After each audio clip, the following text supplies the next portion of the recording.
You're listening to Life of the Record, classic albums told by the people who made them. My name is Dan Nordheim.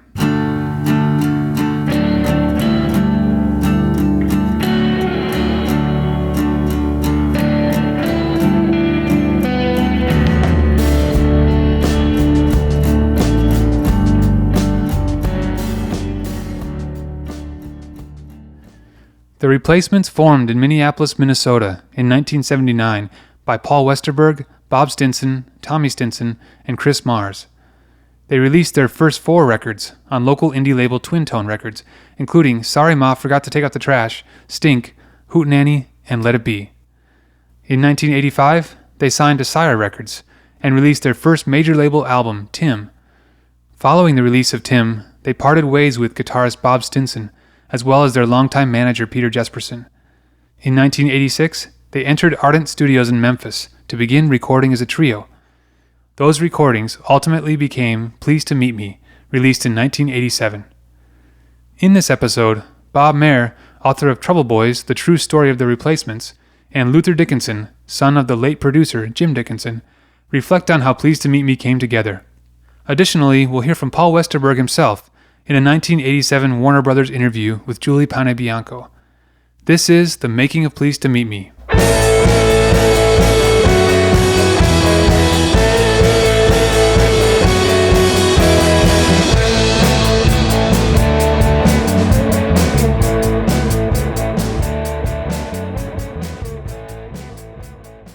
Hi, this is Paul Westerberg of The Replacements. And, how you doing? Pleased to Meet Me, our new record, yeah? 9 months ago when we got rid of Bob, we were thinking of breaking up the band. Got rid of Bob Stinson, we were thinking of breaking up the band, and I thought, well, okay, I'll form my own band, and then I'll need a bass player and a drummer. Well, who am I going to ask? I'll ask, the best bass player and drummer that I know, Chris and Tommy. And it's like it made no sense. So we, that was like one afternoon, I think, that we thought we would disband because we were very bored with not playing. We had played for 7 years, and we all of a sudden stopped playing because I broke my finger in New York one night, and because of Bob's drifting away from the group. And, we were afraid for a while, and we didn't know what to do. It's sort of like when you stop for a while and you sit back and you look at what you're doing, it makes you think like, is this what I want to do with my life? What the hell is this? Mm-hmm. You travel around and you play your little guitar and people yell at you, and then you go and do it again, and it's like you get used to sitting at home and seeing how, regular people go to work and come home, and then after being home for 9 months, you realize that if you don't do this, you'll go absolutely crazy.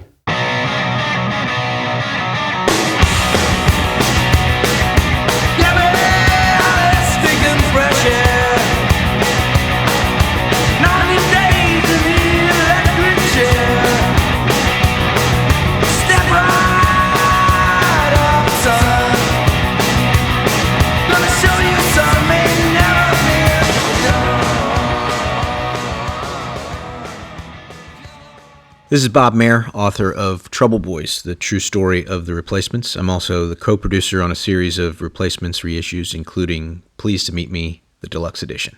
I think with the Replacements, they were always on the verge of spontaneously combusting probably throughout most of their career. But certainly with Bob being out of the band, with Paul having essentially threatened to quit rather than fire him, with Tommy and Chris sort of making the tough decision of which way to go and ultimately deciding to sort of forge ahead with Paul and with the band. They had a lot invested in this band, both in terms of their personal lives. I mean, Tommy had never done anything. He dropped out of school. They were all dropouts, essentially. Paul had been a janitor before the band. I mean, they understood the opportunity they had, and I think they also understood the power they had as a group, even as a three-piece without Bob, that they had a chemistry that was unique and rare amongst rock and roll bands, and it would have been foolish to sort of just walk away from that. And as it happened, things worked out well enough with Jim Dickinson as a producer and at Ardent and in Memphis that the band decided to forge ahead and really start making Pleased to Meet Me in earnest. I am Luther Dickinson, son of Jim Dickinson,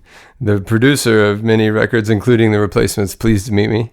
I was here to talk about our family's contribution to the Pleased to Meet Me project. You know, as they said, they came down to Memphis to break up. They were already a 3-piece down from 4. They had been sending in demos to the record label of songs that, you know, were like droppers, quote unquote, like, oh, they're going to hate these songs so bad that they're going to drop us. We'll never make this record, you know? So they weren't even sending in their best songs. These songs are called like Distortion Lake and Beer for Breakfast, you know, some hilarious songs, but not, you know, not the anthems of Bastard of the Young and Left of the Dial. And so they came down to Dad and started recording these. And then they were also getting wasted and recording covers and switching instruments. Like Dad would play guitar. They did Route 66 and Tossing and Turning and just jamming and having fun. But it sounded good and it felt good. And it turned around to where they started going for it and bringing in some really serious songs. Going down to Memphis was it was the coolest thing we ever did. It's fun because we knew we wanted to record somewhere else. We actually we recorded first in Minneapolis at Blackberry Way. We did some demo stuff. We were planning on recording here. And after cutting a few things, we thought that it would be good for us to try it somewhere else where we wouldn't have the distractions of being at home, where you can go home at night. And it's much better. I mean, for us, we recorded like 6 or 7 records at home, and to be able to not go home and be comforted at night, it's better for the music in a way because it makes you think of nothing but the music. Otherwise, you have distractions at home and you get a little lazy, I think. Not that we work that hard, but... The idea of Dad's of misery sticks to the tape, you know, is like cut it loose and fast and fun. He would avoid beating up musicians and playing the song to death. He did not like recording like that. He wanted to get not just the first take, he wanted to capture the rehearsal, the rundown, you know. So he would always be recording. And once they saw they could trust Dad and that he wouldn't burn them too hard, but also he would have to ride their own ebb and flow because he said, you know, they could not play first thing in the day as they were sober, you know. And then as they started getting drunk, they got better and better. And then they could really play good for like 15, 20 minutes. Then they would get too drunk and fall off, you know. So he said each day's window of opportunity was really small, you know, and he would capture the best performances he could. Jim was just the perfect guy at the perfect moment to sort of help the Replacements through their uncertainty. Jim was the right guy for a number of reasons. Jim came from a background working with difficult artists. In fact, I think he almost romanticized difficult artists. And so he was, and the Replacements being quite difficult historically and particularly at that time, you know, he knew how to handle them probably better than most producers. Also, he was coming at it from a different perspective. He wasn't a major label hit maker as such. He had worked with, as I say, difficult personalities, whether it was Alex Chilton or Ry Cooder, and gotten the best out of them. He had a saying, he would be like, do not go sober on my session. He was like, do not enter rehab right before we make our record. He was like, that's not the artist I want.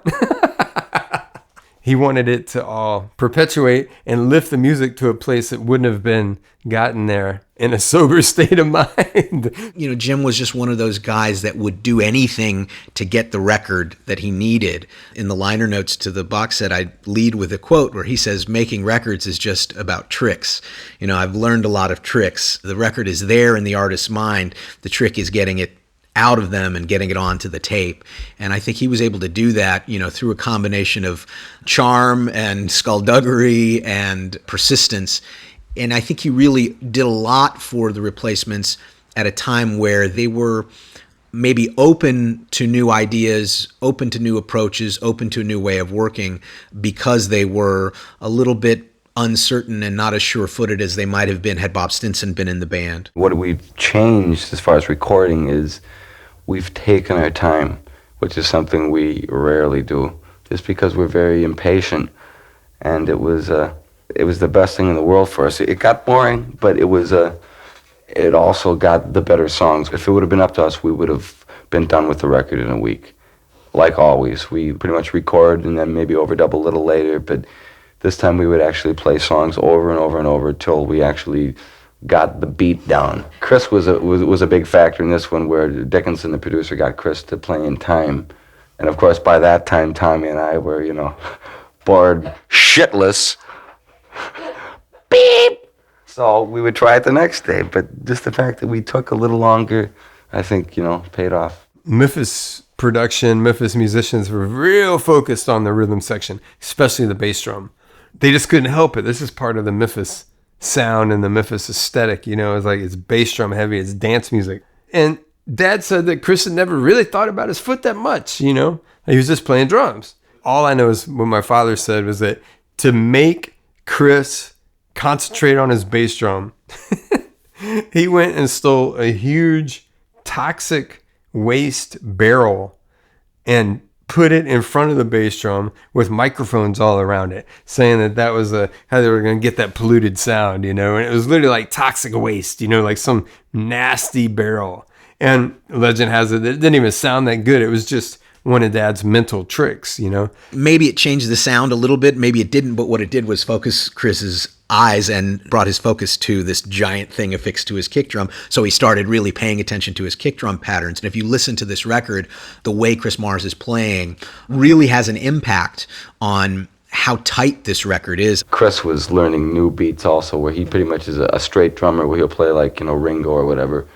But like I say, we had time to experiment with, try a different beat for once, and they helped us too. Like Dickinson and the engineers were also musicians. They suggested things like tune the guitars. It's the first time we'd ever worked with a producer who was really a top-notch musician, who could play anything and pretty much had an idea of what we wanted as far as like what we were playing. His role was very limited as far as like he didn't tell us what to play. He left that to us, which, worked well. I think if we would have had someone trying to tell us what to play, we would have had trouble. But he, got the sound that we wanted as far as Chris was concerned, the drums. And he allowed us to do what we wanted, Other producers would tell you to turn down or try this way and this. He would, let us play on 10 and, hook up 4 amps at a time. And, he's a rocker. He's an older guy, but he definitely hasn't lost the spirit of what it is. Right. Dickinson, yeah, he worked with Big Star, I think on the 3rd album, which I think is the best. He's worked with, the Stones and stuff. He's played a little piano on Wild Horses, and he claims he played maracas on Brown Sugar, which could be disputed. But he was all about sleight of hand and hypnosis and distraction. Like, he would tell stories about Sam Phillips and Chips Moman until they were bored to tears and then send them on their way. If they started arguing, he would just leave the room and let them sort it out. When we would come back, they would just be playing music, and they had sorted it out. And that's brilliant, man. Not only as a producer, but as a father and as a band member, That is a genius move to like literally have the foresight to take yourself out of the picture and not get involved and let them sort it out. With the Replacements, that worked because he was able to, having been around Memphis music and all these legends for so many years, able to distract them, cajole them, trick them, know when to leave them alone, know when to push them. He just pushed all the right buttons or laid back in all the right ways. Dickinson, I think, just knew by training, by instinct, how to get the best out of people. And I think he applied that maybe better than he ever did on any record with Pleased to Meet Me. Really, it was a pinnacle of Dad's career for sure, the relationship that he and the Replacements had. And it's funny, Dad had a speech that he would tell like musicians when they would second guess themselves, like, I'm worried about selling out or this or that, or like, remember back when you were a little kid in your bedroom strumming on a tennis racket, It's like you weren't dreaming about some punk rock ideal of not selling out at that point. You were dreaming about being a rock star. It's like you got to do what you got to do, and you owe it to the music once you get it going. And the Replacements, man, they were going for it.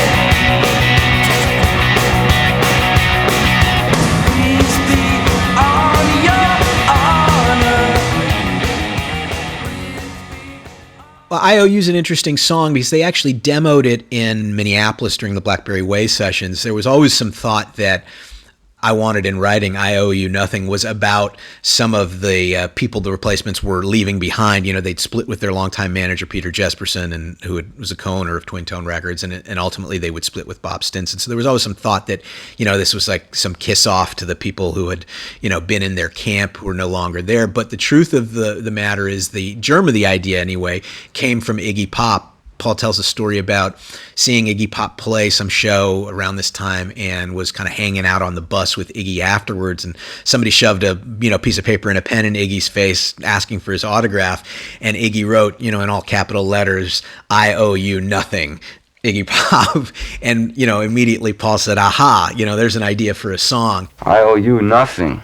That was the name of the song. That's, a lot of people think that's about Bob or Peter, our former manager, or the label in particular. It's basically focused at anyone who gets in our way, you know.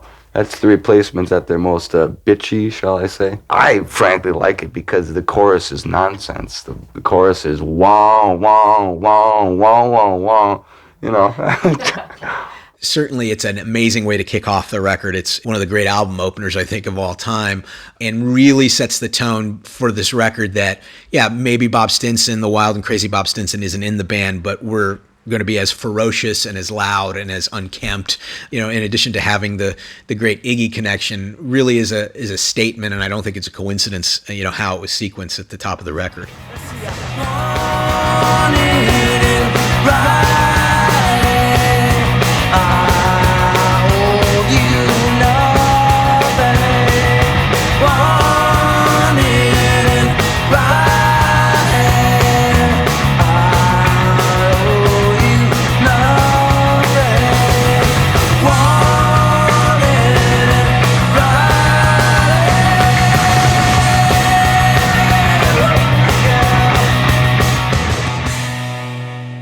As far as writing the songs, working with Tommy and Chris, Alex Chilton, for instance, was a song that I wrote, and I pretty much wrote all the songs. The songs that we're all credited with are songs where I would come up with the major idea and not want to do it, and through Tommy and Chris's insistence or exuberance, they would show me that the song was worthwhile, and they would suggest, you know, tempo, or do this. I mean, they never really suggest lyrics or anything like that, but, you know, that constitutes writership in my mind, just the fact that they wake me up to realize when we have a good song.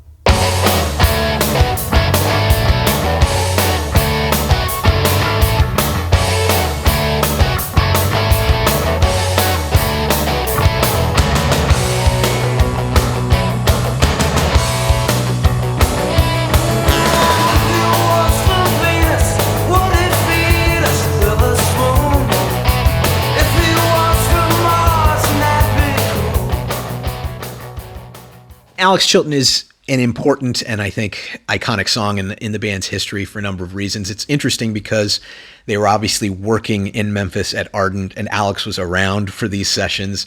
They'd had a relationship with Alex dating back to 1984, and in fact, the show that was supposed to be the Replacements' big major label showcase at CBGB's in December of '84, Alex opened for them. As the story goes, Paul met him sort of after the show as everybody was getting paid, and you know, he was talking to Alex and complimenting him about one of his songs. I think it was a Big Star song, probably Watch the Sunrise. And he said, "Oh, I'm in love with that song. What's that song?" And the idea was kind of because people, me in fact, would come up to Alex. I think the first time I met him, I was a little drunk. And I said, you know, "Alex, I'm a big fan of yours. I'm in love with that one song. What's that song?" You know, I mean, he gets that all the time where people know who he is and know, you know, September Girls, or I still don't know the song that I love. It's the second to the last one on #1 record. I was, you know, I've been in his presence where people come up and say, you know, I'm in love with that one song. I mean, I'll sing it differently, but I think I hit all bases on that. I think it's I'm in love with that song, with the song, and what's that song, and with this song.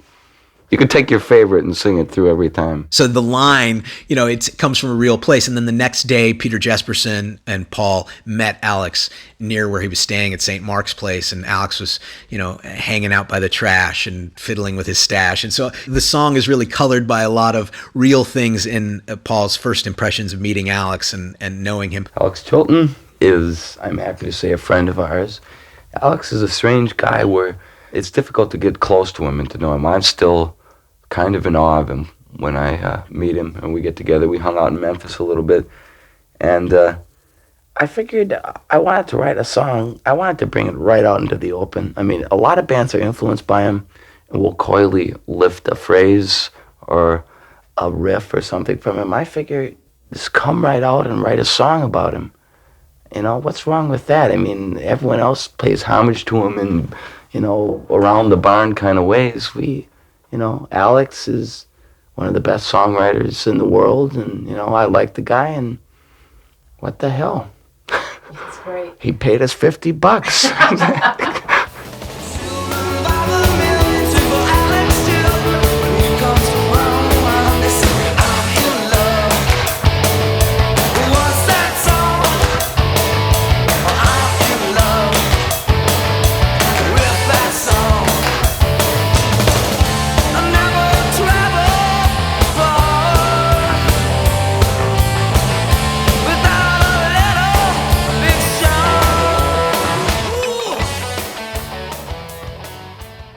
As Paul put it, they lived with those Big Star records in the van for many years. Big Star was probably one of the only groups that all four members of the Replacements agreed on listening to. Usually there would be fights in the van over who was playing what music, but I think Big Star was something that they were exposed to by their original manager, Peter Jesperson, and it was a real kind of discovery that all four of them made at the same time. So it was a touchstone for them.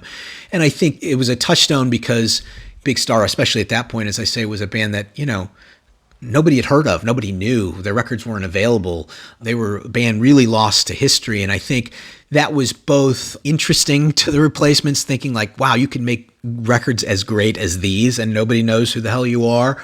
But and also kind of frightening too, because you can make records as great as these and nobody knows who you are. So I think they represented, for the Replacements, Alex and Big Star and that whole thing represented a lot of stuff that I think the Replacements battled with in their own careers and their own sort of figuring their own career out and their fears of like, what is the music business? Does it reward creativity and excellence and artistry, or is it about something else? And I think, Big Star was a touchstone and also kind of a warning for them. I think, Paul really, in his heart of hearts, wanted to have a pop hit. Maybe he didn't know how to go about doing it, but he wanted some tangible, real success. And I think he was always afraid of, in a sense, of becoming this lost cult band like Big Star. So I think that also drives a lot of what is in the song Alex Chilton, those kind of emotions about themselves and Big Star and the whole of the music business in a way. Scott Litt, who ended up producing REM and ended up producing the last Replacements record, he always talks about,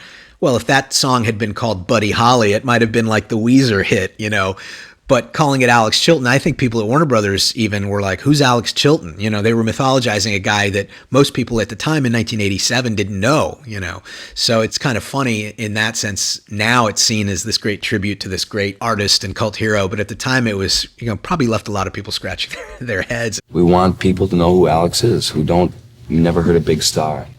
And it's like, it's our way of like, he doesn't need our help. He doesn't want our help, but damn it, he's going to get it. Whether he likes it or not. There's no doubt about it that because Big Star was recorded at Ardent, the Replacements were like, yeah, let's do it. There would be no Big Star but for Ardent Studios. They never had any success whatsoever, but they made 3 amazing records that were so influential, even though they were barely even released. So I think when you look at it through the filter of Alex Chilton and Big Star, it makes perfect sense that they came to Memphis, The story was that Alex was supposed to actually play on the song Alex Chilton, and I think they were a little embarrassed to play it for him, so they'd always turn it down if Alex was ever in the studio at the time. But ultimately, I think Alex grew to appreciate it. His quote was, I feel like some long lost outlaw like John Wesley Harding, and I think there was, as I put it in my book, I think Paul was myth-making a little bit, but it was also a hopeful projection. My theory was that, in a world where children by the millions scream for Alex Chilton, that maybe they would scream for the Replacements as well.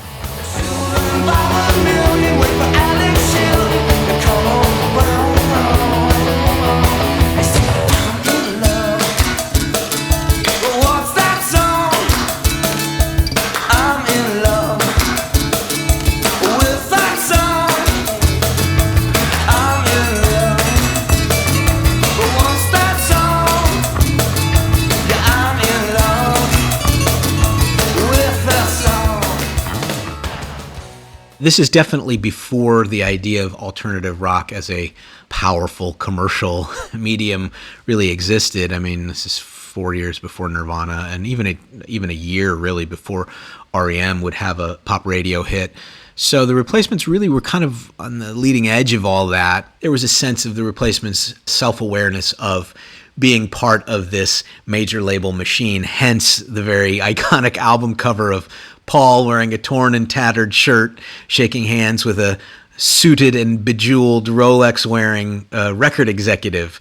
That wasn't very subtle, but it spoke to kind of their own fears and concerns about how they would be perceived. So they, like a lot of things, whenever the Replacements were worried about how something would look, they would poke fun of it, make fun of it, kind of make a big joke out of it. And certainly them signing to a major label and being this major label band, they were almost making fun of that with the Pleased to Meet Me album cover. The actual line itself, Pleased to meet me, the pleasure's all yours, it was a sort of a joke that Tommy would say whenever they were in a situation where they had to meet all these radio people or record executives. He'd go around shaking everybody's hands. Oh, pleased to meet me, the pleasure's all yours. An old kind of Groucho Marx type joke almost, and ultimately would become the impetus or the inspiration for the album cover. It's sort of, an obnoxious phrase that we've been known to use on occasion. It took us 5-10 minutes to come up with that one. I think Tommy was responsible for that. It fit the cover, the concept, I don't want to say. How did we pick the cover? Well, let me tell you how we picked the cover. It was, we've been known to lift a few things in our time, and this one is no exception. It was, we took it from an old Elvis cover, the lettering at least. We kind of like the dancing letters, the old 50s sort of feel to it.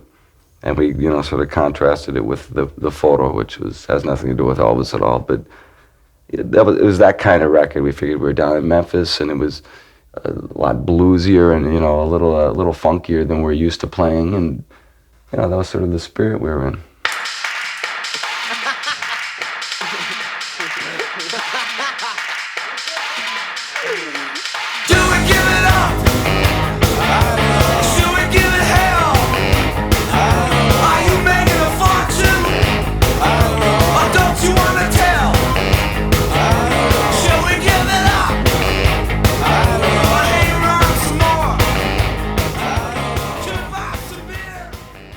Paul always referred to this as the State of the Mats, being their nickname, State of the Mats address.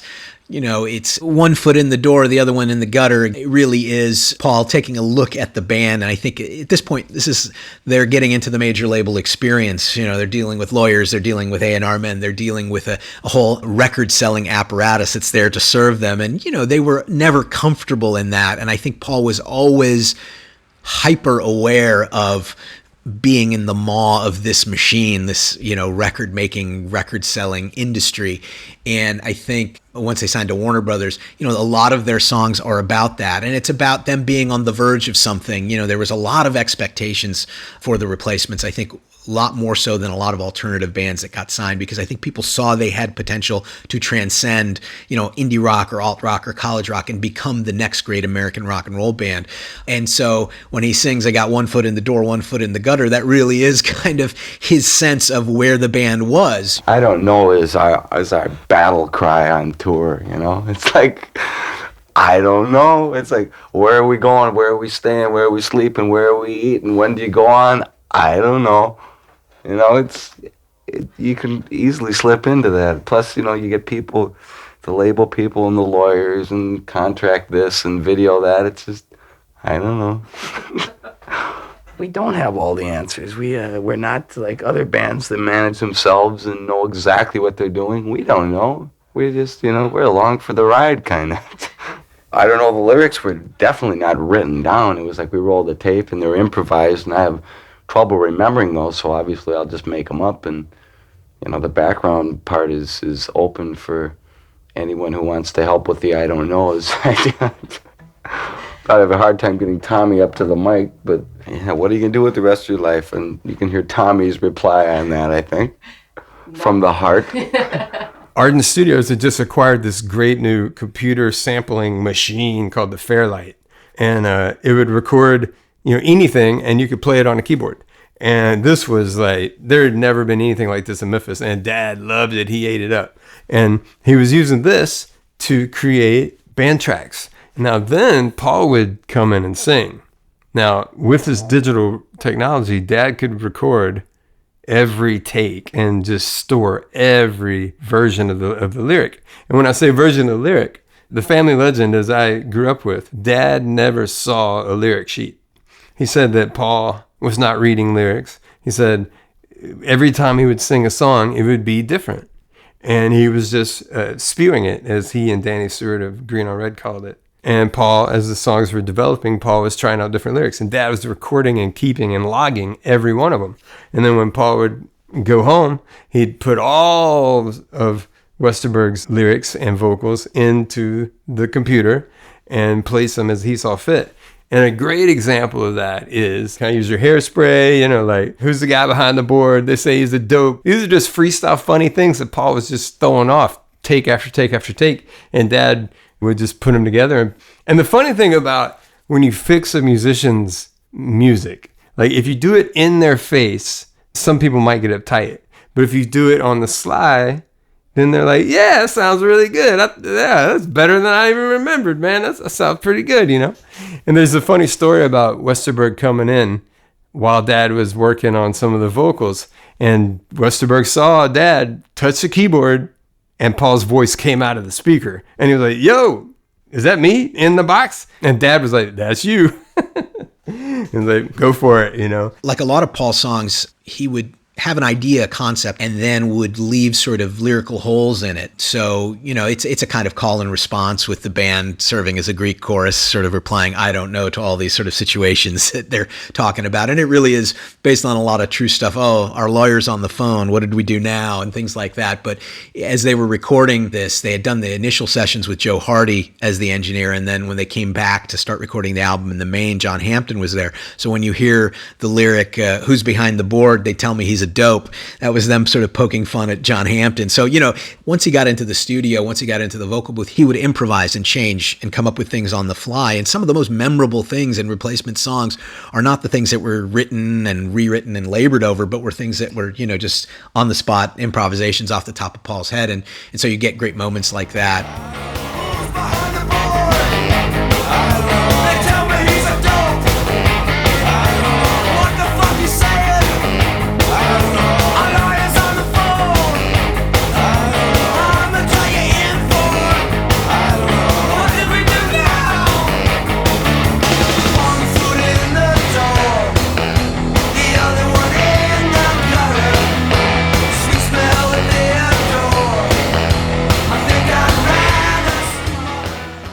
I Don't Know also features teenage Steve Douglas, who was a member of the Wrecking Crew. This record is unique in that there are session players and outside musicians, a lot of horn players, string players, and things like that. It was the first time the Replacements had really worked with outside musicians in general, but certainly people of that caliber. Steve Douglas is on all the Beach Boys records, on He's the Rebel, on all the Spectre stuff. And the Replacements sometimes didn't know how to deal with that because they had been such a self-contained unit for so long. And Paul tells a very funny story about being sort of half in the bag, a little inebriated, trying to explain how the horn part should go to teenage Steve Douglas. And it's really funny because when you hear it on the break, he hits a kind of weird sharp note, Steve Douglas does. And what he was doing is he was signaling to the engineer to, I screwed that up, let's start it over. But Paul loved his mistake so much that they actually kept it in. And as Paul puts it, we're the kind of band that uses this guy's mistakes for our record. Are you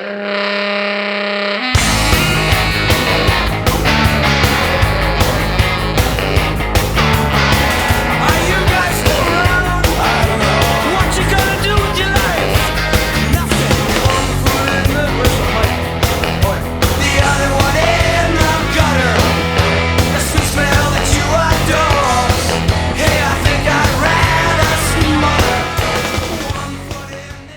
Nightclub Jitters was one of those songs where Paul said, well, we can't play this. We need real musicians to come in.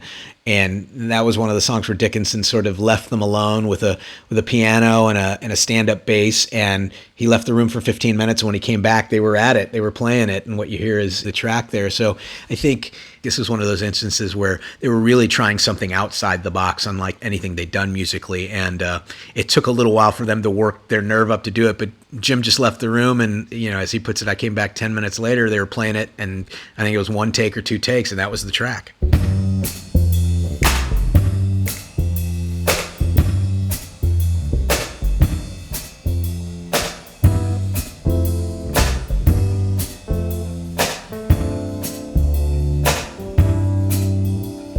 Nightclub jitters, I take a drink before I hit the town. Nightlife critters. Tommy plays stand-up bass on Nightclub Jitters, which is funny as hell because the guy brought the thing in and Tommy looked at it and said, I can't play this. We all went out for a sandwich and came back in 15 minutes and Tommy was like, boom, boom, boom, boom. He picks up, he's a good musician. He's a lousy bass player, but he's a good musician. He picks things up real quick. So that was why we did that, because, he did that so quick. There were things that Bob was not comfortable playing in terms of softer ballad type stuff that, he felt was more Paul solo material. Tommy was actually always encouraging of that. Tommy's musical instincts were always profound. And I think this is the point where he really starts to impact the direction of the group. Even if he's not writing the songs or singing the songs, he was the band's kind of editor. He was the band's bullshit detector. He was if Westerberg was the brains, Tommy was the heart. He was a from the cradle type of musician. And at this point, you have to realize Tommy's only 19, 20, but he's been playing in a touring rock and roll band for, 6, 7 years. So he had a load of experience and I think was coming into his own. Tommy was the heart and soul of the band, man. It's Westerberg's songs, it's Westerberg's band, but Tommy has that spirit, man. Dad would say that Tommy is an existential hero of rock and roll because he never had a choice. Bob put the bass in his hands and made him play at such a young age. I mean, he just grew up in rock and roll and in that lifestyle with that band. Come on, that's a hard dude, And Tommy demands respect. He demands respect from Westerberg. He knew that he could write songs and he wanted to be heard. And he demanded respect from our dad. They had a real turning point. Someone from the record label was at the studio and Dad was talking to him and Tommy chimed in and Dad dismissed him as if he was, a kid. And the next day, Tommy confronted him about it and, pointed out that just wasn't cool and that he really shouldn't treat Tommy like that. And it just woke him up out of a stupor and was like, yeah, you're totally right, man. I apologize. I was wrong because you're Tommy Stinson, And hell, Tommy, it just fired his brother, I mean, it's like, what another huge example of how committed they were to go for it, What was also happening is Tommy was a guy who I think looked to older brother and father figures throughout his career. And Jim was the ultimate one in that and at the right moment. Jim really had an affection for Tommy that lasted, and they were close. They worked on numerous subsequent projects, Tommy solo and band projects in later years, and were close until Jim's passing in 2009. His influence and impact is very important on Pleased to Meet Me. And Dickinson says that, said that himself. He said, whenever I was at a point where I didn't know what to do, I would just follow Tommy's instincts. I would sort of sit and watch and see what Tommy was going to do, how he was going to take the track or direct the track. So I think Tommy's own kind of musical approach was to embrace everything. Nightclub Jitters was written in Minneapolis. Actually, it was one of the first songs I've ever written walking down the street, where I had a vague idea of the chord sequence, but the melody came to me in my head, and the song, or the lyrics were written as I was going to the Super America, I think. Just going for a walk in the afternoon, and it was very... it fit my mood at the time because I think someone wanted me to go out and see their band, and I didn't want to go, not for the fact that I didn't want to see them, but I just feel uncomfortable sometimes going to nightclubs, and the song sort of chronicles that, where you take a drink before you go out and you don't feel really in touch with the scene that you started with, And you know, that's maybe a few people will poke fun at you or something for, you know, changing or being different, not like you were when you were 19 and you hung out every night.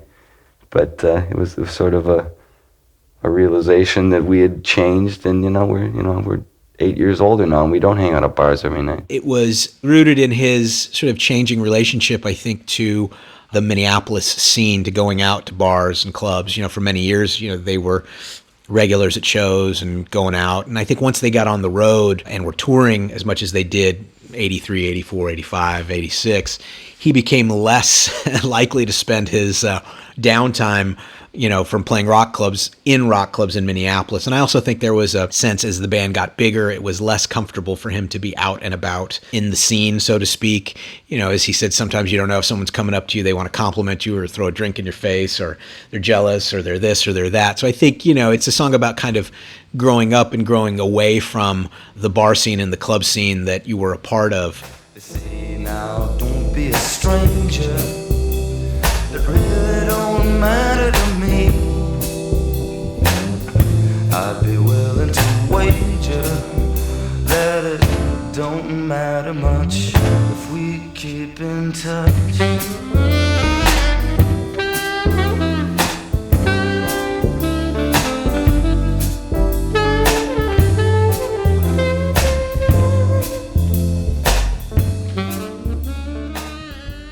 Part of what Dad would do as bands would come to Memphis would be he would introduce them to people and hire Memphis musicians to play.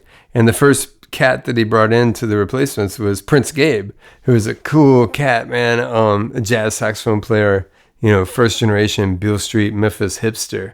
And Prince Gabe charmed him, you know, and that saxophone solo is so beautiful, you know. Dickinson was very sensitive and cognizant of how he wanted to introduce, you know, sort of outside musicians onto a Replacements record, something that had never really happened before.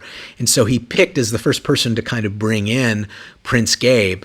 He was a guy that I think Dickinson knew, even though there were probably better horn players, better saxophone players in town. I mean, Memphis is a city full of legendary saxophone players. But I think Dickinson knew instinctively that the guy that the Replacements would respond to and who would really gravitate towards and love was Prince Gabe. And sure enough, he came in and he played a killer solo, and they just loved the guy.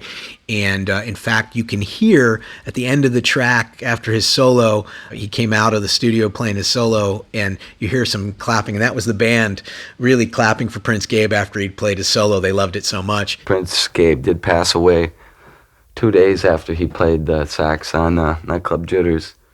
And it was, you know, very sad, but we got his last notes, what can I say? He's played everywhere. I mean, as soon as we walked in, he was talking about all the times he played Minneapolis, and, you know, he'd played everywhere, and he'd pretty much been a nightclub man for the past, 15 years or so. I think he was fairly young. He was still in his mid-50s. Sadly, Gabe died shortly after he had played, and so that's why on the original album you see Chris Mars' beautiful kind of etching or drawing of a sort of sad-eyed saxophone player, and that's a tribute to Gabe. But Gabe's presence and the fact that the Replacements received him and an outside musician so well allowed Dickinson to bring in, Steve Douglas and Ben Cawley, who was another horn player, trumpet player, who was the only survivor of the Otis Redding plane crash member of the Bar-Kays, Andrew Love, who was one of the Memphis Horns, and then ultimately some of the other string players who came in. But I think Prince Gabe was kind of the test, and as a way of easing in the idea of these, older African-American musicians who'd been around and done and seen all this stuff and were coming from a totally different place than these, kind of alt-rock, punk rock musicians from Minneapolis. And it was a really interesting merger of musicians and cultures, and obviously it worked in a great way.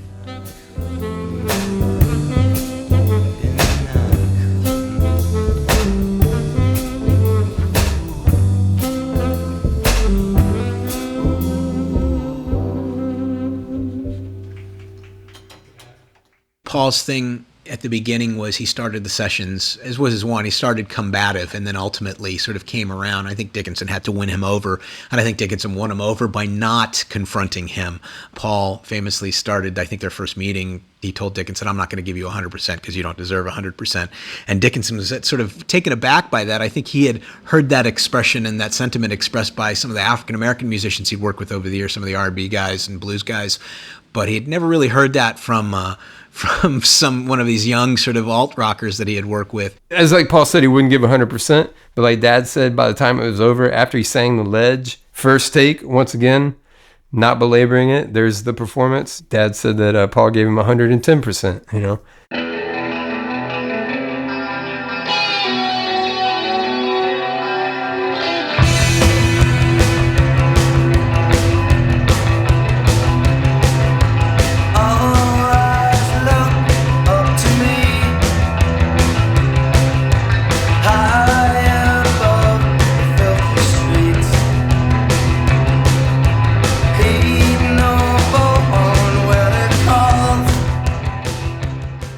Yeah, The Ledge, I came up with the riff,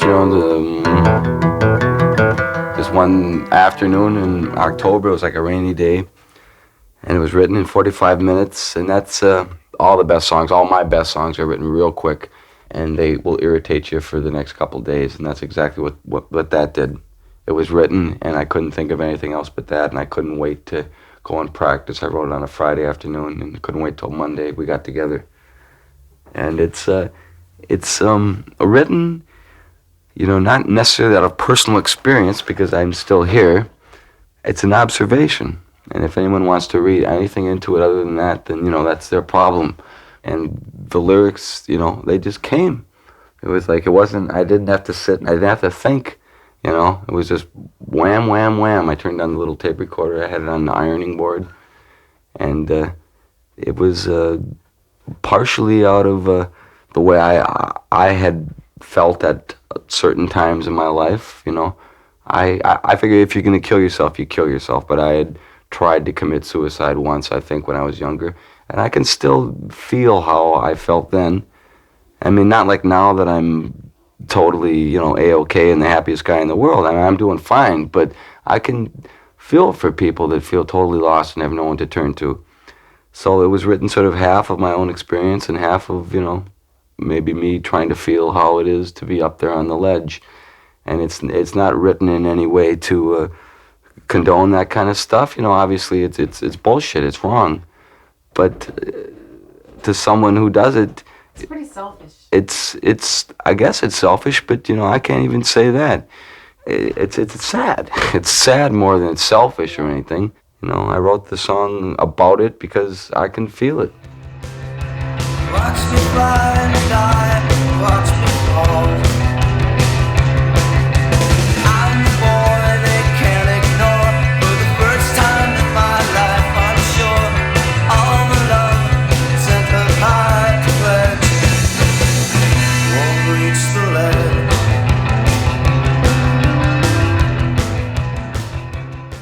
ledge. The Ledge is an interesting song. I mean, it's sort of... I think, the influence of sort of Hank Williams and some of the folk stuff that Paul had been familiar with, gothy, doomy, gloomy country and folk that he had sort of digested as a youth was coming up in this. And I think, there had been, this is the era of teen suicides were becoming a kind of thing, and teen suicide clusters were in the news. I think Paul had had his own sort of teenage experiences with, kind of half-ass overdose or, the difficult teen years where he contemplated this stuff. And I think it was really written based on his own personal experiences that he'd had as a teenager and kind of recalling those. It's more of like the lyrics first in those kind of songs, Answering Machine and The Ledge. It is basically the lyric that is the song, and the guitar figure behind it is simply, background for the lyric. An Answering Machine is the same way. Other songs will be full chord changes, and this was just, the idea is the song. The music is secondary, although the music is great on Chris and Tommy's part, basically, because they played very tight and emotionally. They reached beyond themselves on that one. I think they felt it too. We all felt it while we were playing it. This is a depressing, frightening song, and You know, it's a little bit scary, and we really, got into it. It was done in one take, too. I mean, we did other takes, but that was the very first take. And we did it 40 other times, and we realized that the first one was the best. I remember Dickinson just being completely, and the engineers at Ardent being completely overwhelmed at Paul's performance on that song, his vocal performance. And they cut that track, I think, live in one take. But yeah, I think everyone was amazed that they, were able to kind of pull that out of themselves. And I think after the song was over, after the take was over, everybody sort of felt like they'd experienced a guy jumping off of a building. They'd experienced a suicide. So, it was a pretty potent track. And I think it still stands up as one of their best and certainly one of the highlights of the record. But its bigger impact was in that it sort of cut the legs out from under the record's sort of sales potential because of what happened with MTV and radio. I don't care if they play the damn thing. The only thing that bothers me is there's just the misconception behind the lyrics. And it's not promoting suicide in any way. It's, I was when I was younger, and I tried to kill myself. And look at me now, I'm fine, I came out of it. And if anything, this is like help for someone who's younger, who doesn't know what they're doing, and is maybe contemplating something like that, and doesn't know how to handle it. It's like, you can do it, You'll change, stick with it, hang in there. I mean, I did. And it's not like, it irritates me, it makes me angry that someone thinks that I would do this, it's like some crass move to get attention, to like jump on the bandwagon. Some kids killed themselves in New Jersey, so I'm gonna write a song about it. That's bull. I did it because I feel it, and I can feel for the kind of person who would want to do that. And the people that don't understand it are the people that are secure with their lives and can't feel for that. And we feel for that. I mean, we're not suicidal, but we know what it's like to be alone and to be desperate. And this song is like, it's a nod to them. It's saying, it's okay, you'll get through it. But I felt that way when I wrote it, and I won't apologize for it. And if it's not played, that's okay. But I just want everybody to know that it wasn't done, to glorify the a stupid act like that.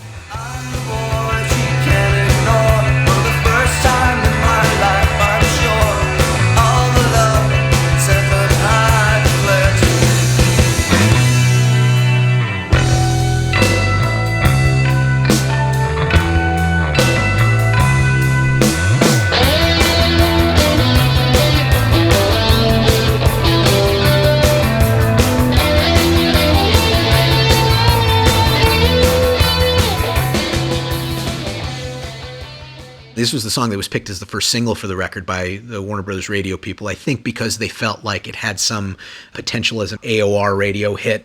Sounded a little like Blue Oyster Cult, or is a little bit more of a conventional rock song in its own way. Had a hot solo, kind of minor chord sort of feel to it that you could almost hear on radio. So they started playing it, and they made a video for it, even though the video was just sort of static of the Replacements kind of eating their lunch. And coincidentally, there happened to be a number of teen suicides, one teen suicide cluster in New Jersey right around the time, shortly before the release of the song. And I think MTV, which was New York based and sort of in the backyard of where all this stuff was happening, they got cold feet about the subject matter of the song. And it wasn't the kind of thing where you could sort of change, as far as a video. It was the song itself, the whole theme of the song. There was nothing you could change or edit to make it acceptable. So MTV stopped playing The Ledge, which it had started to play a little bit. And in kind, MTV being sort of the leader at that point in terms of what was getting played both on video and in radio stations followed suit and took the song off the air. So it really kind of cut the legs out from this record as far as radio went, which is just kind of, the Replacements made a lot of their own bad luck and dumb luck in their career, but this was one of those things where, they had potentially a kind of hit song, or at least something they were working to radio, and people getting very sort of nervous about the subject matter of the song at the time because of these teen suicides. It pulled off MTV, pulled off radio, and they had to move to another track, which ended up becoming Alex Chilton in terms of what they were pushing to radio. Paul always said, listen, this is a depressing song about teen suicide, probably wasn't exactly going to light up the charts, but it did certainly impact the album, and I think made everybody a little gun shy about their relationship with radio and MTV at that time. So, yeah, and then of course a few years later, Pearl Jam's Jeremy is sort of addressing similar kinds of things, and My theory is it was easy for MTV to kind of take a stand against the Replacements. They weren't hugely popular. They didn't have a lot of sway. Again, that's one of those cases where that was a bit of bad timing and bad luck for the Replacements, unfortunately.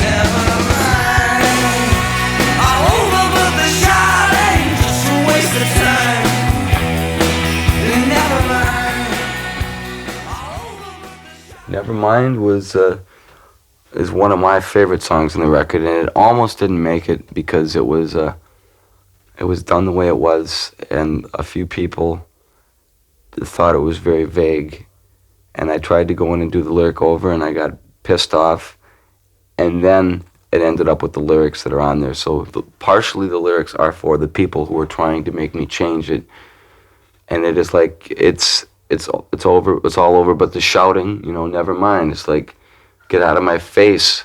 If the song doesn't make sense, that doesn't matter. It's the feeling is there. I mean, the feeling is like, never mind. It's similar to I Don't Know, but I Don't Know a few more steps. It's like, okay, just never mind. You don't understand me. I don't know what to say to you. The words I thought I brought, I left behind, so never mind. Nevermind was a really interesting song. That sort of quavering sort of guitar sound Dickinson added. I think he ran Paul's guitar through a Leslie. But it really is an texturally interesting Replacement song. And it is kind of felt like the most anthemic thing on the record.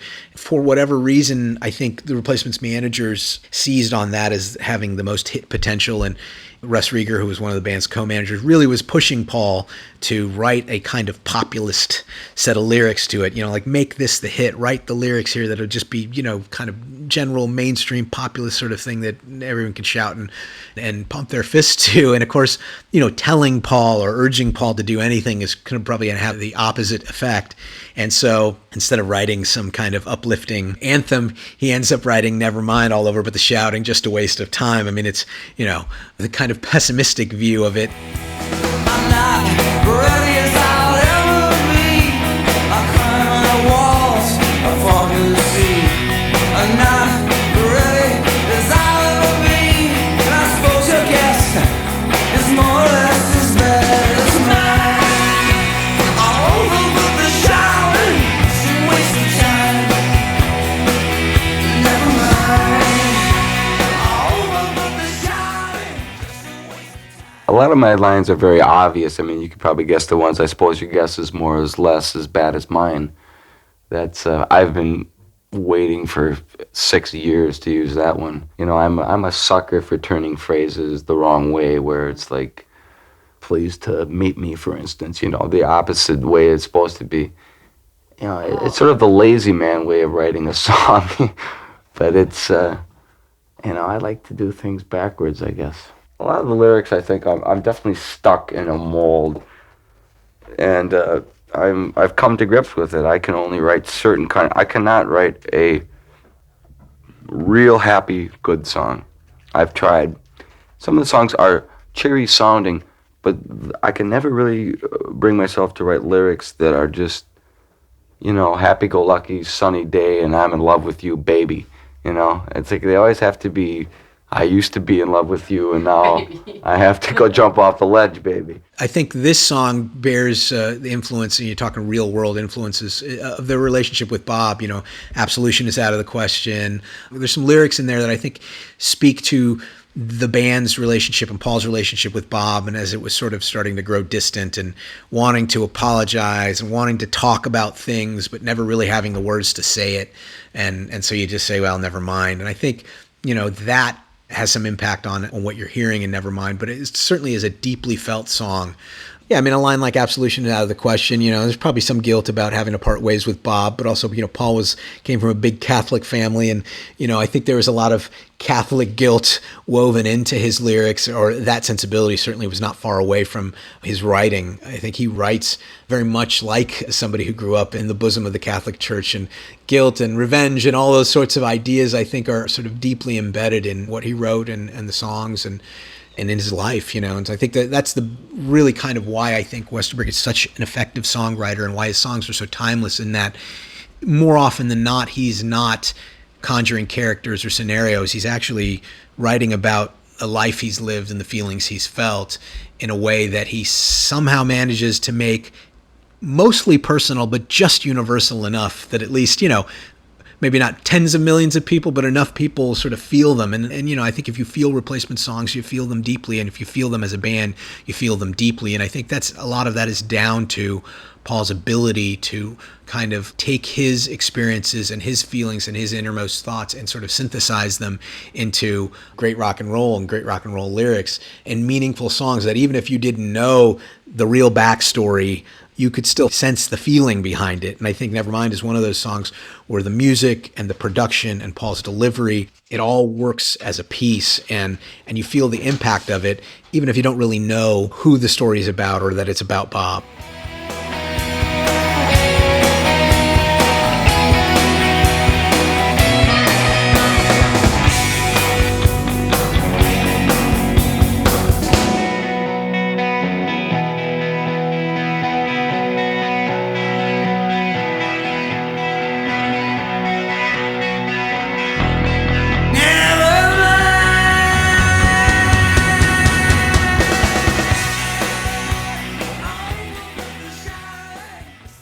Valentine is, I'm still deciding what it's about.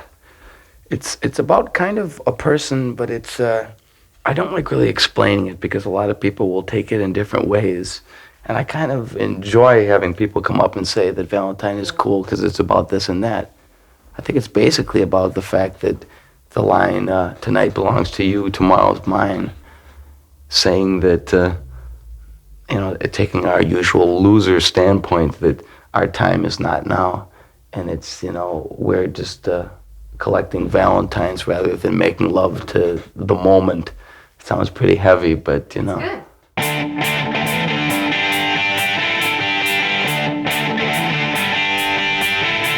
you wish upon a star that turns into a plane, and I guess that's right on par. Who is left to blame?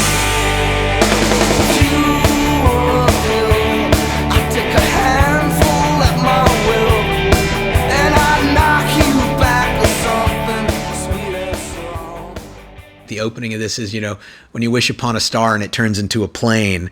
I think that's such a brilliant thing, because how many times we've all kind of looked up and seen a sort of twinkling star and then realized it's a plane. I mean, it's such a simple little detail, everyday thing, a common thing that people have experienced, and he turns it into this really whip smart opening for the song, and you're already off balance, with the first line of that song. So is this a happy song? Is this a sad song? Is this a gut punch ending? What's going to happen? And I think most Replacement songs, there is a twinge of sadness and pain and heartbreak at its core. I don't think there's anything as a completely happy Replacement song. Certainly, maybe the sort of their early punk rock stuff had an emotional thrust that was upbeat or defiant. But I think once you get into this kind of mid-period, classic Replacements mid-period from Let It Be On, Paul's songs were always twinged with a bit of heartbreak at their core, even his love songs. The vocal I like, because there was some controversy there that someone thought it didn't sound terribly spirited, which it doesn't.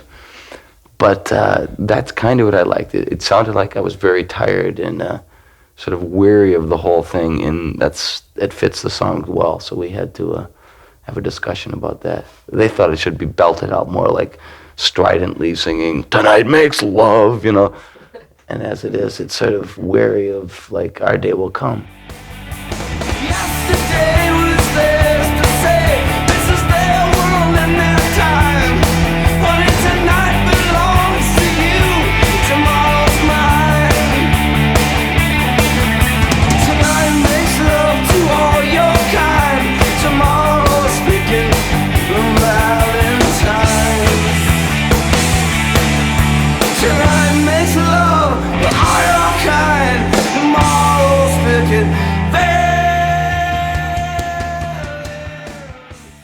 Valentine was something where I think they had cut it and hadn't quite finished it. And when they had the playback for the label, Seymour Stein, who was always conscious of costs and financial details, said, well, the album was so short, it was just over 30 minutes. He was worried that maybe it would get tagged as an EP because of the running time. So he said, put another song on. And so that's why when you hear it, it really doesn't have a bridge, and they just sort of repeat the first part. And so it was a last minute addition, but I think it actually is a really not only an important song in Paul's catalog, but it really kind of makes the album, brings a real balance to it in terms of, a kind of emotional content.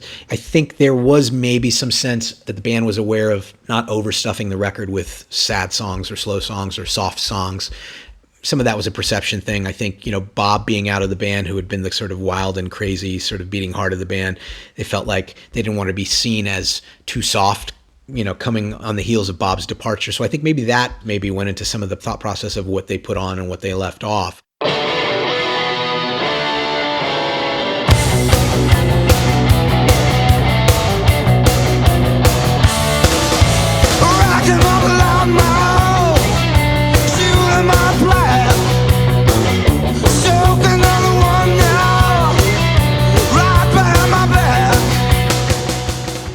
So Shooting Dirty Pool is another song the Replacements had demoed, and it was one of the songs in the demo stage that they were kind of stretching out on, adding a, kind of sonic theatricality to it. It was a rock and roll song. It was about, rock and roll loudmouths, about people they dealt with. It was specifically, I think, inspired by one promoter in New Jersey who they'd had some sort of issue with, and Paul had it out with him at one point. I guess it's a cliche, but it's sort of aimed toward journalists and people that thrive on spreading rumors, which is, everyone knows, is bullshit. Do yourself a favor, get yourself a spine. Everybody's choking on the grapevine.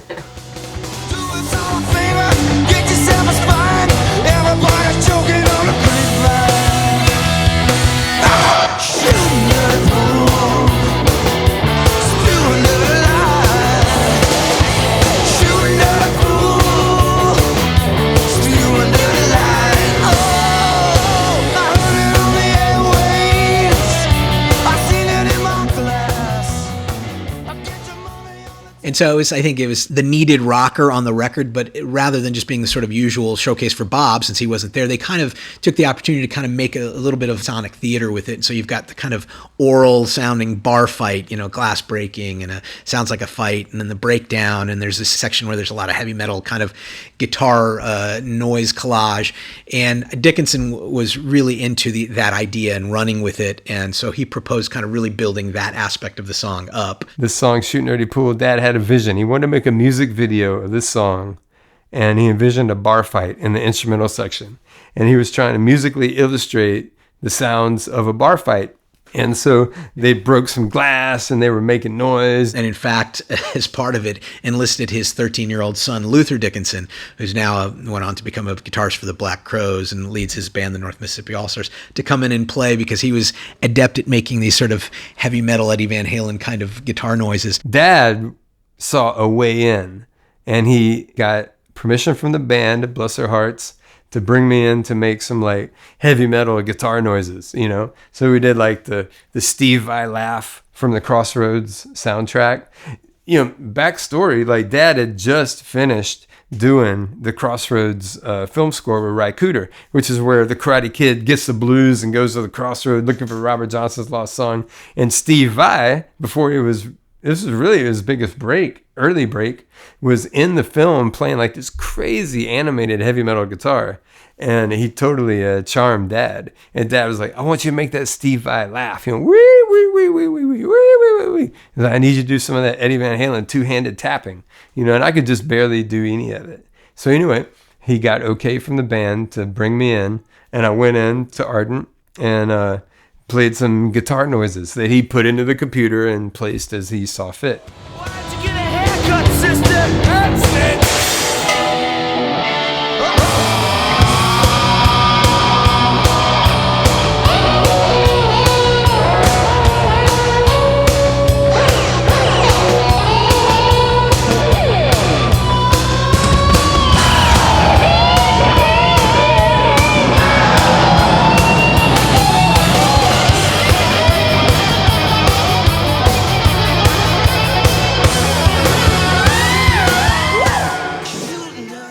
it's an interesting bit of hard rock from the Replacements, certainly the hardest rocking thing on this record, but it's got an artistic and theatrical bent, I think, which, Dickinson took and ran with. The shooting dirty pool story. So Paul goes in and sure enough starts making up lyrics.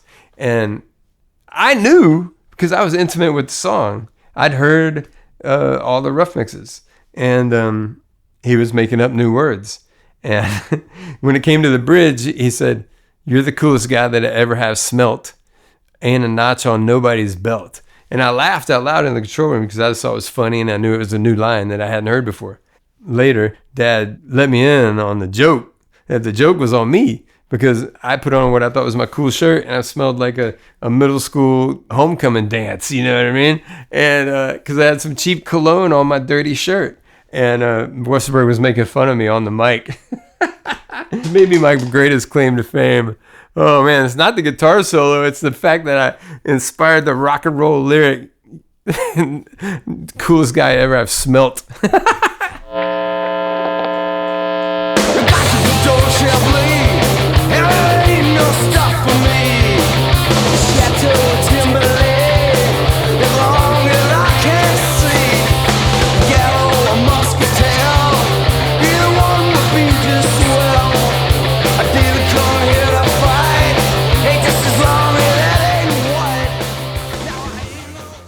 Red Red Wine, again, a song they had demoed, and I think the band was really thinking, like, how are we going to get the energy up? Because the original demo of it was so strong, or had the right energy. But, the Replacements were still drinking. They were, as Paul puts it, there was 3 of them, but they were drinking for 4 now that Bob was gone. And I think, certainly that plays into Red Red Wine, which was a song that I think Paul wrote from experience, talked about his early experiences, sort of maybe drinking red wine with his family, big Catholic family. Sundays, I guess they would save the wine for post-Mass, and Martin Zeller of the Gear Daddies, which is another Minneapolis band. I think him and Paul had shared some stories about having the same experience, which is why Martin is name-checked there, Red Red Wine on Sundays, just like Martin said. So again, something sort of pulled from Paul's own life, but really I guess you could say it's a sort of a throwaway rocker, but just so ferocious. And it shows you that even in this high-tech, high-dollar studio, the Replacements could sort of really strip things back and just kind of pounce on a track like this.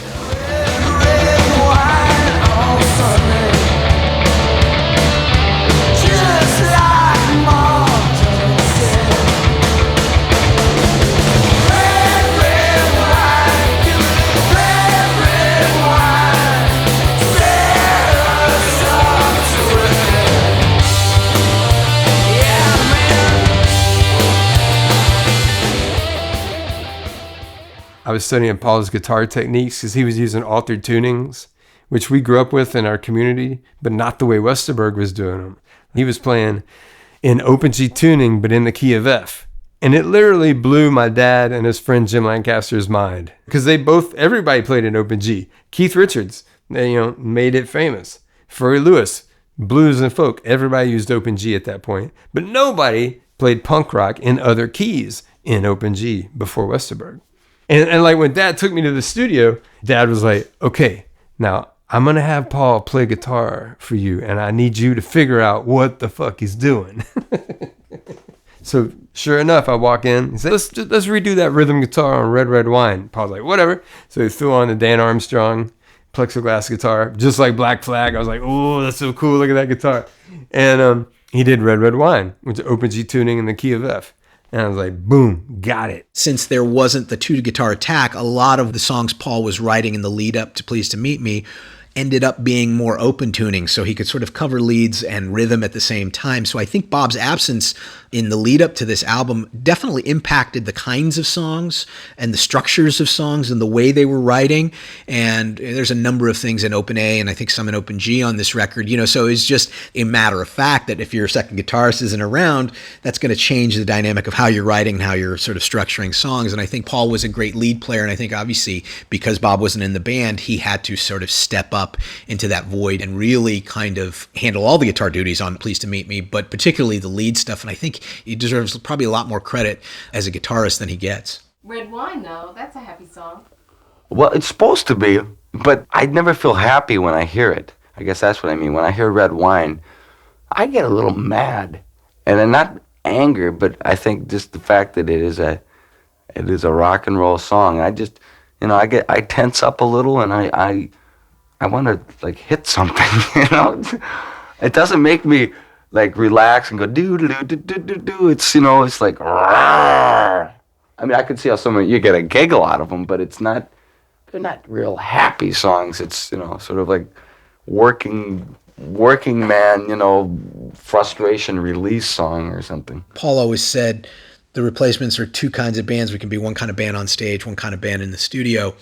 And I think the model for him was always somebody like the Faces. The Faces had records where they had rockers and ballads, but when they got on stage, it was mostly the rockers. They were a good time party rock and roll band, which is what the Replacements were too, but with depth. And I think on this record, you probably get almost a better balance of the perfect balance of that when you have songs like, Valentine and Skyway and Can't Hardly Wait, but you've got your I.O.Us and your Shooting Dirty Pools and your Red Red Wines all in the same place. So I think Paul was always working towards the idea of being the kind of band that could rock as good as anyone, but write songs with substance, songs with heart, that could break your heart as well. And I think this record has all that. The record is one thing, the live performance is a total other deal. It's like that's the way it's always been. And that's, I think, our basic problem with the people who love our records. The slower material and the quiet songs are the ones who hide in back.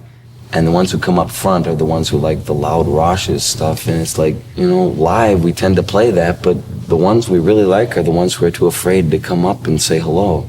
The ones with the brains, the stupid ones up front, I mean, we love them too, but we couldn't honestly exist without the people in front. I mean, we love to feel like it's a party. When you have a bunch of quiet, it's about all you can see anyway, people. As far as the lights. I know, that's the bad thing. You can only see the loudmouths. So it's hard to sometimes remember that there's someone in back who's been waiting for a year to hear you play Skyway or something. Too scared to come up and talk to you. I know. And those really are the ones that you want to run out and hug and say, like, we did it for you.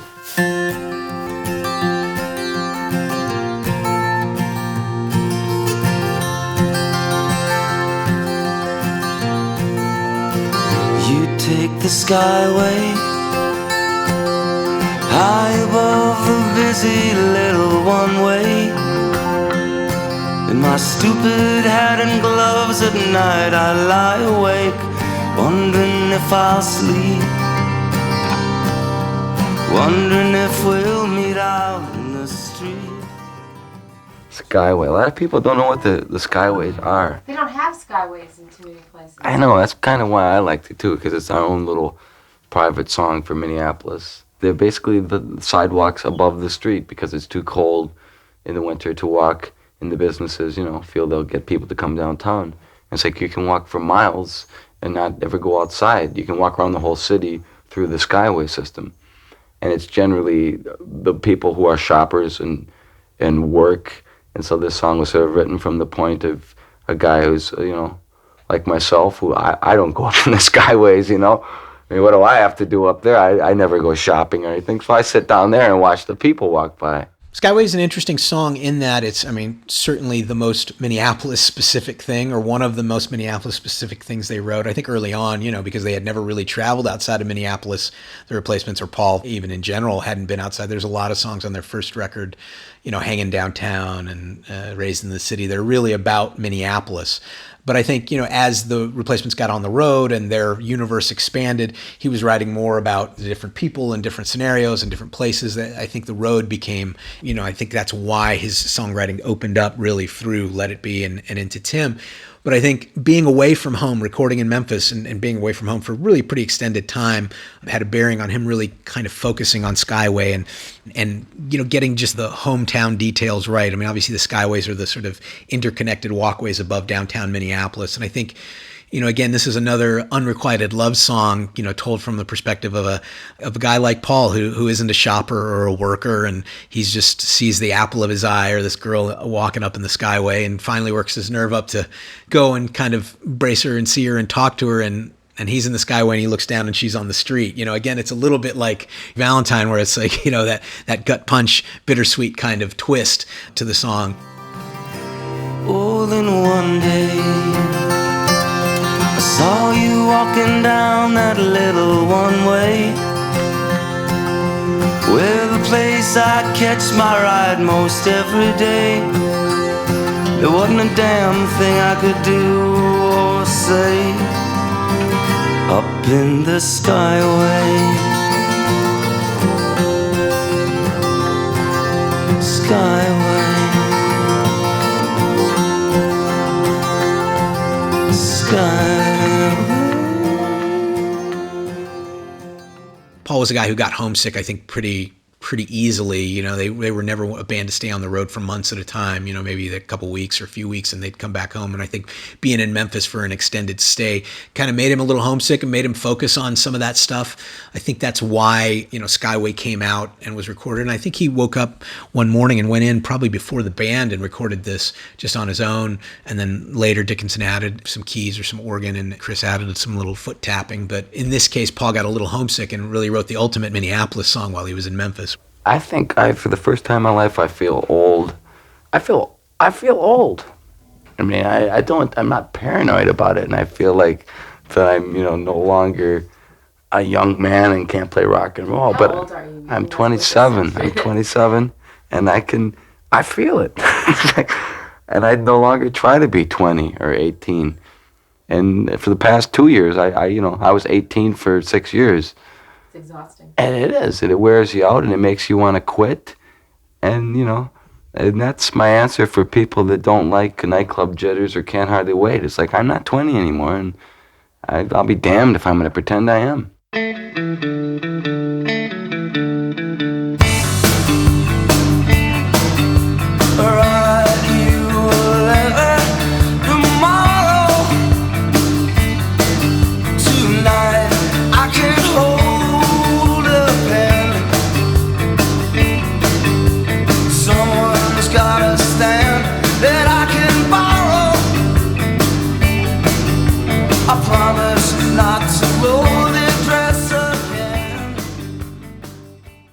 Can't Hardly Wait was the song that wouldn't die. You know, it had been in the Replacements repertoire at that point probably for 3 or 4 years. I think he wrote it in 83 or 84. It was certainly being played live on the Let It Be tour. They tried recording it at least 2 times before this. They'd done some demos actually with Alex Chilton of it. They did 2 versions, a kind of full band version and then an acoustic kind of ghostly version that Paul had done in an air shaft at at Ardent Studios. And then they tried recording it again for Tim, and somehow Paul never liked how it sounded for whatever reason, although I think all 3 of those early versions of them are outstanding, but somehow it just wasn't to his satisfaction. And so it kind of got put away, although they would still play it live occasionally. So for all intents and purposes, it seemed like Can't Hardly Wait was never going to be recorded or released. But I think the band's A&R man, Michael Hill, suggested that they try it one more time in Memphis. And I think because they were working in this higher level studio with Dickinson, I think they thought, well, okay, well, let's try it. Let's try it here and see if it works. And I think they did a few versions of it at a kind of, you know, the typical pace and tempo they'd been playing at, more of a kind of fast, upbeat number. And for some reason, again, it wasn't clicking. And I think one morning they came in, maybe a little hungover, and tried it again. And this is the song that I think they really took on the Memphis musical personality. I mean, they slowed it down, put a little more slack into the riff that threads the song. I think Chris Mars, you know, he's playing a little bit behind the beat in a kind of classic Al Jackson, Booker T and the MGs Memphis style. And then I think that's when the song really kind of came to life. Can't Hardly Wait was a funny song because we'd had it for 3 years and we tried to record it, I think, on the last 2 records. And we had frankly gotten a little tired of it. And so we tried to do it differently. We figured the song's either dead forever or we're going to do it differently, and I'm going to change some of the words. So we did record it differently, very quietly. I think probably because I was hungover that day. And I couldn't stand hearing the loud guitars. I mean, people are going to think that I was picking up Replacements trying to have a hit, but basically I was hungover and I couldn't stand my guitar loud. So we started off with the quiet guitar, and everything sort of fell in from there. After the quiet guitar was on, we figured, let's put horns on and then strings, and it got, a little out of hand. But the lyrics were rewritten the following night. Not entirely, but the crack in the drape was right from the Holiday Inn in Memphis. Yeah. And I'd always shied away from writing a road song, like here we are on the road and ain't it hell. But it is. Lights that flash in the evening,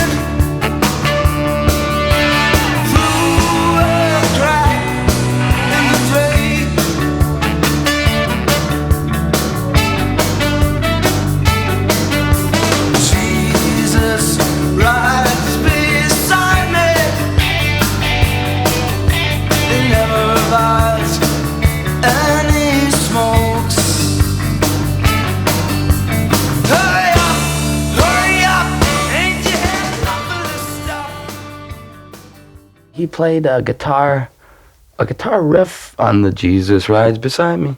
That's Alex playing that. The line, Jesus rides beside me and he never buys any smokes. I mean, it's country corn, and it's true. That's great.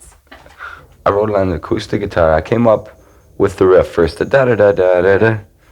You know, sort of like... No, it was more like this. You know, then I refined it after a while. No, but Chris and I actually recorded a version that was just, you know, it was just back and forth, and he was like tapping a cardboard box or something, and we both sang harmony. And strangely enough, that version now is in the Mississippi River. By now, it's probably down in the Gulf of Mexico. It had a lot of embellishments that came afterwards in terms of the horns and strings. You know, there's a little bit of controversy about the horns and the strings, I think, again, because the band was conscious of, you know, departing too much from the formula at that point in the light of Bob Stinson's departure. And, you know, it was still seen as, it's funny today to think of, you know, a rock band or an indie rock band, it being weird to have strings and horns, where there's whole sort of subgenres of indie rock that are based around strings and horns. But at the time, you know, for a rock and roll band, alt rock band, it was seen as like this big departure. But I think it's a perfect production, and really Dickinson's greatest moment on the album, the way he pulls all those elements together. You know, the horns are done by Ben Cawley of Bar-Kays fame, and Andrew Love, one of the members of the Memphis Horns. And then Max Hulls, who is a orchestral player with the Memphis Symphony, he came in and did the string parts. And I think initially the Replacements were okay with the horns and maybe less confident about the strings because, you know, that was seen as maybe a quote-unquote soft move. But really, Dickinson was not just taking it back to Alex Chilton and Big Star, but he was taking this record back to the Box Tops and their pop soul productions, you know, Dan Penn's pop soul productions of the late 60s on the Box Tops. And that really was based on this kind of combination of horns and strings. And I think that's what you get. So it's really one of the true Memphis moments on this record. It blossomed into the grand production that it is today, which is the Memphis horns and the strings, which I have grown to accept. I don't, I'll tell you right now, it wasn't my idea, and I didn't like it at first, and I can handle it, but you're going to hear the song live, and you're going to wonder, you know, if you're coming to hear the Replacements because Can't Hardly Wait is your favorite song, we may have a little trouble. It's like we're still a rock and roll band on the very outer edges of rock and roll, what a lot of people think that is. We're very sloppy, we're very loud and spirited, and that always comes first rather than musicianship and trying to sound like the record. So you'll probably hear something that sounds like, you know, na-na-na-na-na-na-na. There's no way to tell how they got Can't Hardly Wait, but that was a real bone of contention, man. My mom hated the horns so bad, they nearly got divorced. It was a really gnarly fight they had about those horns, man. She hated those horns. And Tommy hated the horns. He got on an airplane and left. Westerberg could stomach the horns, but the strings, you know, he noted that the strings took it too far for him, you know. It was a real bone of contention. Dad had this thing about production. He'd be like, you've got to be able to make a split-second decision and stick to it, even if you realize you're wrong. And who knows where it all lies, but he was not budging on Can't Hardly Wait. And they got a great version, you know. The funny thing about Paul objecting to the strings is when they demoed the song in 1985, he actually was the one that brought in a cellist, this woman named Michelle Kinney, I believe, who was a receptionist at Twin Tone Records, and had her add cello to the end of the song. So in fairness, Paul was the first one to put strings on Can't Hardly Wait back in 1985, but Dickinson certainly took it to another level with the, you know, just this sort of overall production approach on this track. Lights that flash in the evening through a hole in the drapes. I'll be home when I'm sleeping. I can't hardly wait. I can't wait.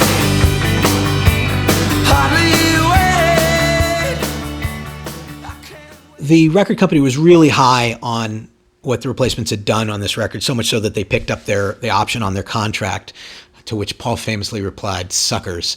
But Warner Brothers was so high on this record that they actually threw a playback party in Memphis so that people could hear the record, and they flew in 30 or 40 people from all over the country, from New York, from Los Angeles, and their other outposts, to come listen to this record, really to get people excited to promote and sell this record and take the Replacements to the next level. Seymour Stein, their label head at Sire, was really kind of, I think Seymour understood in the same way that Dickinson understood that the Replacements were a unique rock and roll band that was part of something, part of this bigger thread in American music. And I think when you listen to this record, that's true. And I think people were really excited, when they had this big playback party in Memphis. Everyone went away thinking this is going to be the record that broke the Replacements.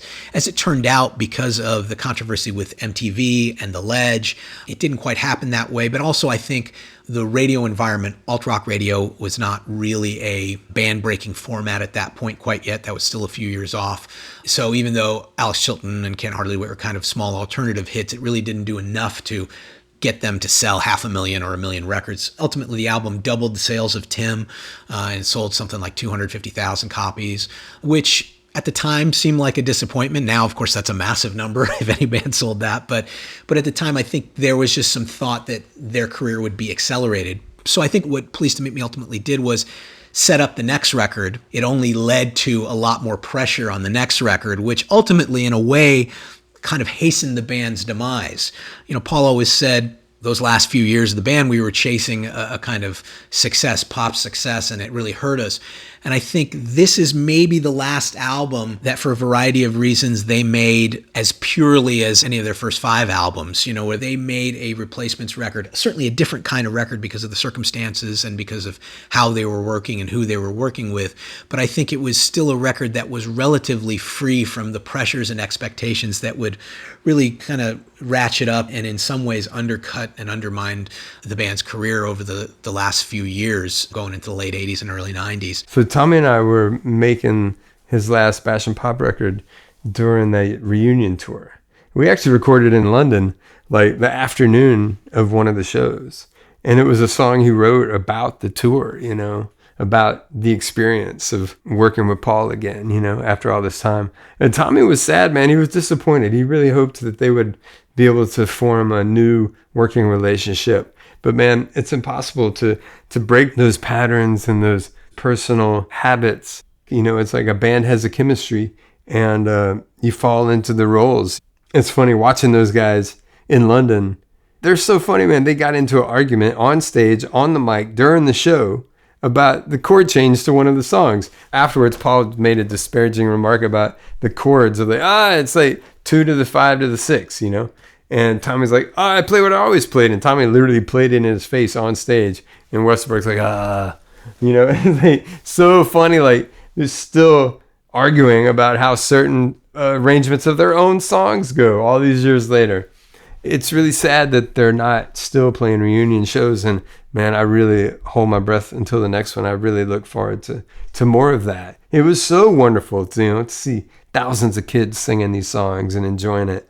And Tommy, while we were making this record, we would talk about it. And I was like, Tommy, man, it's like the Replacements, man, it's a rock and roll tragedy. It's like, yes, there's comedy, but it's a sad story. Rock and roll is violent and blood and guts. And, it's like, here you are, man. You're just a young kid growing up in this polluted lifestyle, with your older brother who had his own demons and later was pushed out of the band. And then you went on.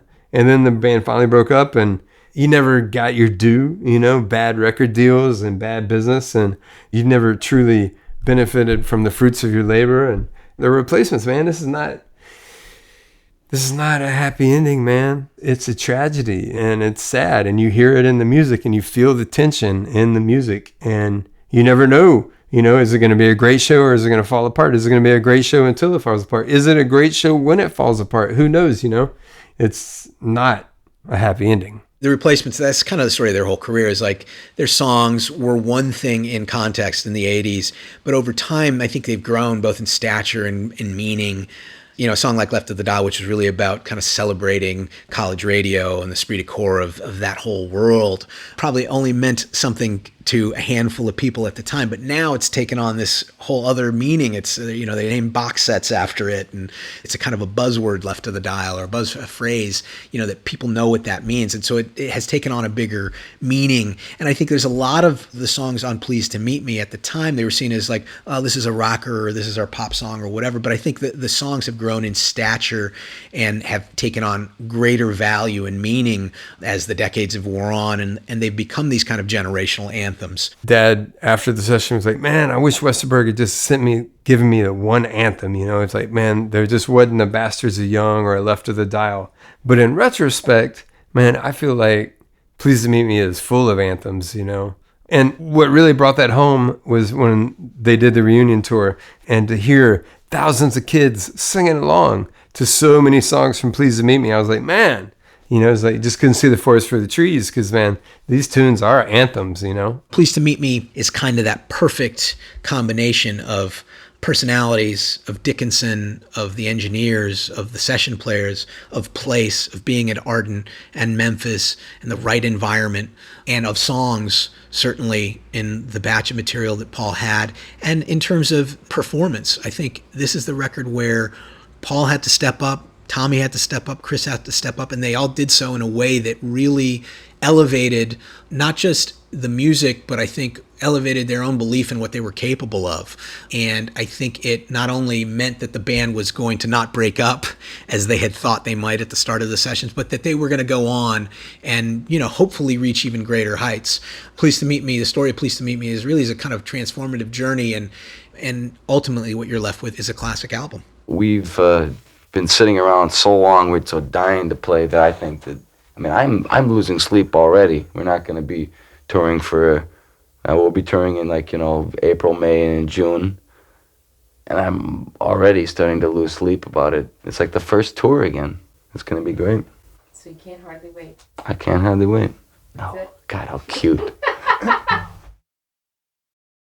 Visit lifeoftherecord.com for more information about the replacements. You'll also find a link to stream or purchase Pleased to Meet Me, including the recent Deluxe edition. Thanks for listening.